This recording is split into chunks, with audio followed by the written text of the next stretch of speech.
সবাই জানে হাঁসের মাংস বিক্রি করে আমি পপুলারিটি পেয়েছি, একজন ছোট্ট নারী উদ্যোক্তা হিসেবে সবার কাছে পরিচিতও পেয়েছি। সো এই হাঁসের মাংস বা এই ফুড কার্ট বিজনেসের পাশাপাশি আমার অন্যান্য বিজনেস করার খুবই আগ্রহ আছে। আমি সব সময় অপরচুনিটি খুঁজে বেড়াচ্ছি যে আসলে কি এমন বিজনেস করা যায়। আমার মোস্ট অফ হচ্ছে যেমন মনে করেন ছেলেদের ড্রেস আপ, মেয়েদের একটু ইন্ডিয়ান, তারপরে এই টাইপের কিছু ড্রেস নিয়ে, এছাড়া আনুষঙ্গিক কিছু ব্যাপার নিয়ে আমি কাজ করতে খুবই আগ্রহ দেখাচ্ছি অ্যান্ড চেষ্টা করতেছি যে কিভাবে শুরু করা যায়, কোথা থেকে শুরু করা যায়।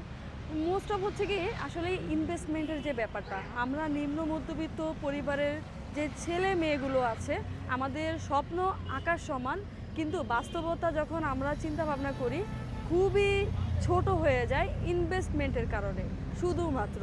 সো আপনাদের আশেপাশেও যদি এ ধরনের কোনো বিজনেস থাকে করার মতো অবশ্যই করবেন। অবশ্যই রাস্তা দখল করতে তো সবাই চায় না, আমিও চাই না। আমিও চাই যদি আমার কাছে যদি একটু টাকা থাকতো না, আমি নিজস্ব মালিকানায় একটা রেস্টুরেন্ট দিয়ে ফেলতাম, নিজস্ব মালিকানায়। এটা আমার সর্বদা চেষ্টা।